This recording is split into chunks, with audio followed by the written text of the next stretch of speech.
Susan from Sunrise Quilt Studio, and today is part 2 of designing quilting for the improved 9-patch quilt top. In part 1 I showed you a variety of ways on how to quilt the center section with the 9 patches, and today I'll be showing you different ways to quilt the ovals in the quilt top. You could do, let's just do some ribbon candy. That's a pretty easy design. There are different ways to do this. It's just the back and forth motion here. And you just want to come in and touch the previous line that you've quilted there. And you can make them fat, you can make them skinny, however you want. Another thing you can do with ribbon candy is you can overlap it, and let me see if I can get this to work. There we go. And it kind of links them. It kind of looks like a chain link, or kind of the weave in a fabric if you look at it really close. Or your stitching, your machine stitches, on how they kind of all connect together. You could also do herringbone, and that goes pretty fast. You can make those as far apart or as close together as you want. Now if you make them really far apart, you can throw, excuse me, you can throw in an extra line of herringbone in between, like that. That gives it a little bit of a different look. And then of course you can always do feathers, and you can have them pointing whichever direction you want. If you want to point it towards your piecing, the center of your block. Now these are ones that you're going to have to kind of watch your direction from block to block, because even though on this block they will all aim towards the center, on the block over here you're going to have to make sure they all aim towards the outside. And decide if you want them, your little feather, your start point to be like here on this one. I'm going to have this one go this way, and the feathers are going to go out.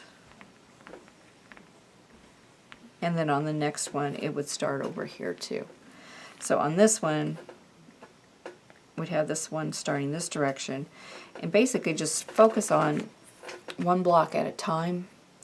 Just get one started and make sure all your feathers are going the direction you want them to go, and then look at the blocks around it and see how your feathers are pointing.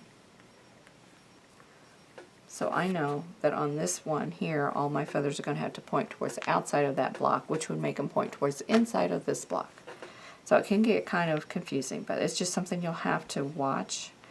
And really, if you get one turned around, it's probably not going to be noticeable, so I wouldn't worry about it a whole lot.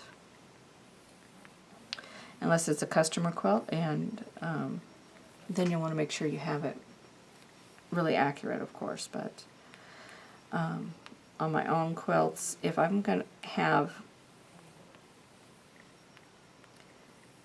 a design like this in here, I'm going to try my best to make sure everything looks good. But if I get done with the quilt and I realize I've got one flipped, it's going to depend on how I feel at the moment if I want to rip it out and redo it. So that's, I'm not as picky on my own quilts as I am like the customer quilts.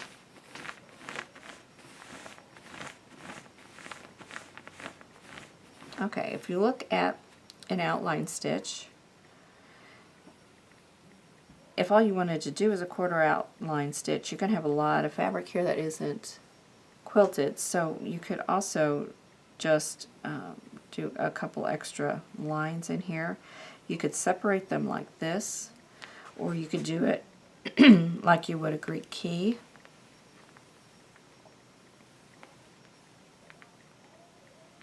And just fill it as much as you want.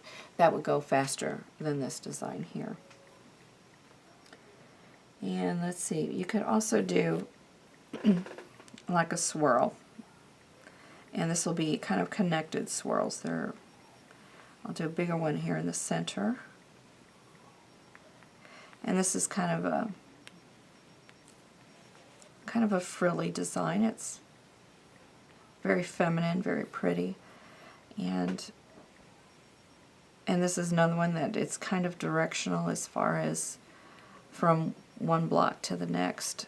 So you'd have to kind of watch all your joining blocks to see which way you want these swirls to go.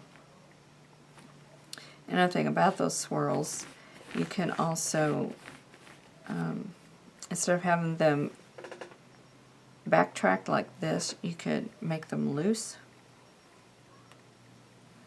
like this.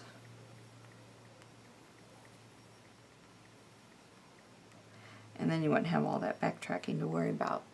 Depends on the look you like. And then you could also do kind of an S-curve.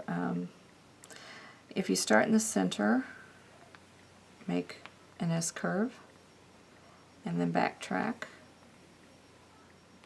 kind of ditch, and then come back, and then come all around this ditch, and do the same thing. Now this will give you a lot of motion in your quilt. And I think that's a really nice effect. You can put as many curves in there as you want. And then another design that I was playing with that I like. I came up with a lot of designs that I did not like, so that's pretty typical. But you can do, look at your piecing here. And we're going to start on this side and go up, down, and then come around like this. Now we're going to flip over and look at this side,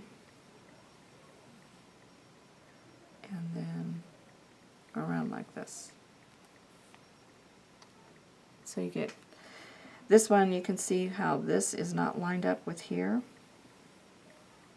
These two do not, these points don't meet. So this will, the design here will be wonky if your piecing isn't lined up from one block to the next. But that kind of adds to the effect, so that I think overall that would look good.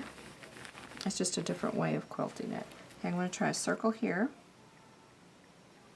an S-curve, and another circle. And then we can fill in. Same with here.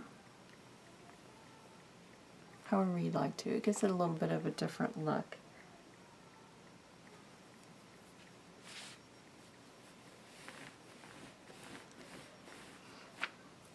You can also do an oval that kind of goes just 3/4 of the way, ending it close to your piecing line here, so you have a guide. Let me redraw that. I'm going to start here so I can see a little better. And then this one will be the same. So you have interlocking ovals. Then you can also make these. I make this bigger.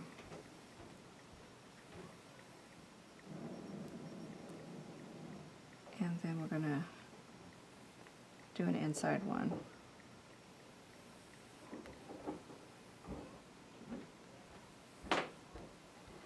Fills in more space there.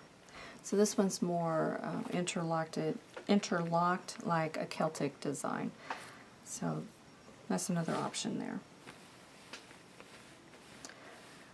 Okay, I don't know that I have anything else that would really help you come up with other ideas, but just practice on paper, use your plastic on top of your actual quilt, and just play around and see what you like, and I'm sure you'll come up with some good ideas. I don't know how many quilts like this are out in the market. This might be something that you can piece yourself, which I know it's something you can piece yourself if you'd like to. If you are comfortable doing curves, I think this would be a fun project. But it also gives you ideas on things to use in ovals for like a double wedding ring quilt, or in just 9-patch quilts. I'll give you some ideas. So I hope you like this video, and I will see you again next time. Thanks for watching. For more quilting ideas, click on the video links. And to keep up with my newest projects, click on the subscribe button. I hope to see you again soon.